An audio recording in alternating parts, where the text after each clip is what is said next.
Bonsoir. Alors, si on m'avait dit que j'allais être face à Monsieur Macron ce soir, j'y aurais pas cru, hein.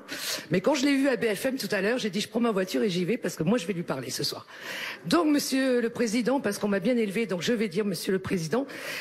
J'ai une phrase qui me guide dans ma vie et qui est hablando se entiende la gente.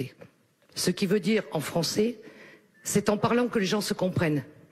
Donc effectivement, vous avez lancé un grand débat pour qu'on vous apporte des thèmes. Non, les thèmes, vous les avez donnés, des solutions. Alors, on n'a pas tous fait des grandes écoles.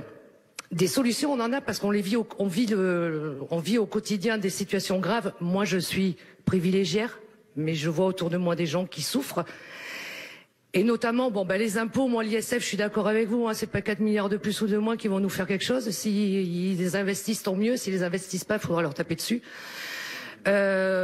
Taxer les pauvres à 1 euro alors qu'ils en ont déjà pas, je sais pas si c'est le moment de le faire. Je pense qu'il va falloir attendre un peu. Et moi, Monsieur Macron, j'ai un petit service à vous demander. Et je pense que là, votre grand débat, si vous avez envie de faire un petit effort envers les Français, il peut faire un grand pas. Juste, vous parlez de lien, de contact. Moi, Monsieur Macron, je suis pacifique, ne vous inquiétez pas. Moi, Monsieur Macron, j'ai un petit cadeau pour vous, parce que depuis le 17 novembre, je suis gilet jaune.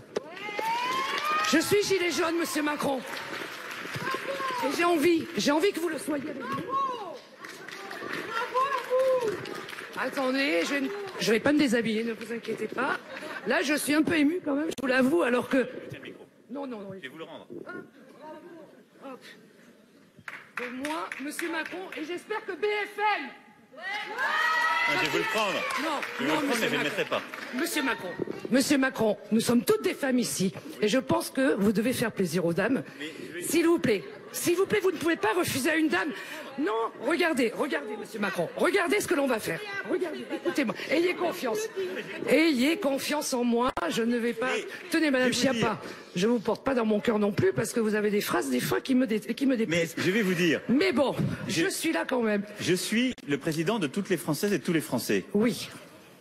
Mais j'ai le droit de ne pas mettre un collier gilet jaune, de ne pas mettre un gilet jaune. Moi, je dis que si vous voulez réconcilier les Français, acceptez, ne serait-ce que ce soir, avec les Bordelais et les Bordelaises, d'être avec nous dans le cœur, d'être dans notre cœur. Alors, je vais vous dire.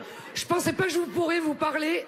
En plus il me touche. Je vais me faire haïr par mes gilets jaunes. Non, mais je vous assure. Non, mais je vais vous dire. Dites-moi.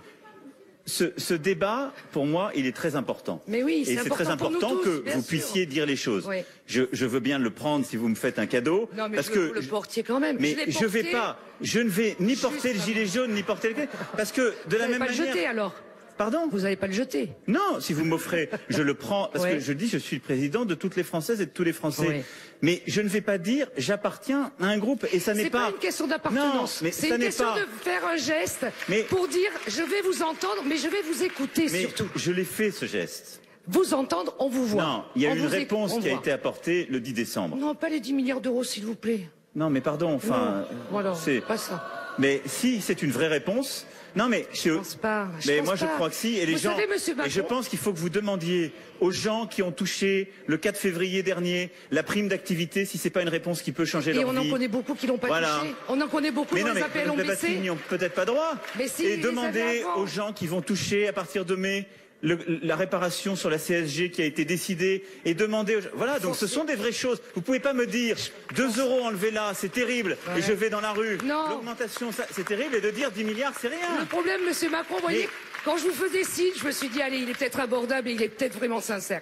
Mais là, quand vous parlez comme ça, je me dis, en fait, on n'arrivera à rien. Mais c'est pas vrai. Vous n'avez pas envie de nous entendre. Venez manger, allez chez les gens, et manger, voilà, elles sont là, elles ont été invitées, vous inquiétez pas. Je vous rappelle qu'on s'était mis comme règle l'écoute et le respect, les gens, premièrement, et on avait parlé aussi d'intervention rapide, s'il vous plaît. Ce que je veux vous faire comprendre, moi j'ai lancé ensuite, en début d'année, un exercice inédit, celui de ce grand débat qui est en train de se faire partout en France. Hein. Bon. Et où il y a des choses qui s'échangent, des désaccords, des accords, des choses qui sont partagées, très bien. Et des décisions seront prises, et j'ai pris des engagements. Mais vous n'avez pas les remontées exactes. J'étais à un grand débat samedi matin, dans la ville de Marcheprime. Okay. Alors allez-y. On a tous parlé, on a parlé. Et à la fin du grand débat, donc la personne LRM qui organisait la chose, nous a dit, ben voilà, merci d'être venu, nous vous avons entendu. Maintenant, il serait temps d'arrêter de manifester et de rentrer chez vous. C'est pas comme ça qu'il faut parler aux Français. Vous les aurez pas comme ça. Non, je pense que madame, vous les aurez pas comme ça. Vous en entendez qui dit ça? Vous exprimez un point de vue personnel qui m'a pas l'air partagé par l'ensemble de la salle. Les remontées, ça n'est pas ça. Ouais. Parce que ça ne sont pas des solutions, ça ne va pas régler la vie des gens. C'est une fois dans sa vie qu'on peut parler à un président de la République, mais madame. Vous surtout dans une. Oui. Les femmes qui ont envie de parler au président de la République. Je l'ai séduit, il m'a vu, il a dit celle-là, je parle avec. Elles sont beaucoup à lever la main, je vais être obligée de reprendre votre micro, madame. Je veux juste vous faire comprendre. Les remontées dont on a besoin, ce sont des propositions, des idées. Je vais revenir sur ce que vous venez de dire, qui en sont. C'est ça. Et là, pour le coup, si vous n'avez pas confiance dans les personnes qui organisent les débats, je le dis vraiment, pour toutes et tous où vous êtes, vous pouvez vous-même organiser des débats. Vous vous inscrivez sur le site, ou vous vous inscrivez sur l'organisation d'un débat physique, vous le faites remonter. Il y a même des huissiers qui sont prévus sur le terrain. Il y a une procédure sur le site. C'est tracé. La ministre est en charge. Il y a des garants. Dans les instituts de sondage. Donc voilà, Donc les algorithmes que vous avez mis en place pour traiter le grand débat. Je vous parle même pas d'algorithme. Ça va rien remonter. Ça va remonter que des mots. Allez, sur ce. Non, mais. Madame, elle veut récupérer. Elle a les boules. Non, mais je vais vous dire. Montrer quand même que le gilet jaune des 33. Le gilet jaune des 33. En tout cas, moi, je suis très content que vous soyez là. Oui. Ce qui montre que tout le monde doit être dans les débats et parler, proposer. Et moi, je crois au dialogue, comme vous l'avez dit. C'est la seule chose qui nous fera sortir de là. Je considère et j'ai toujours respecté tous les Français. Je n'ai jamais stigmatisé celles et ceux qui ont décidé de mettre un gilet jaune. Mais de la même manière, je n'ai jamais voulu tomber dans la démagogie qui consiste à dire je vais mettre un gilet jaune ou je vais porter ce badge. Non, mais moi je le porte pas non plus. Voilà. Je le porte pas, je les ai achetés. Mais bien sûr, Et je me suis dit bon là j'y vais, je lui en amène un, je lui offre.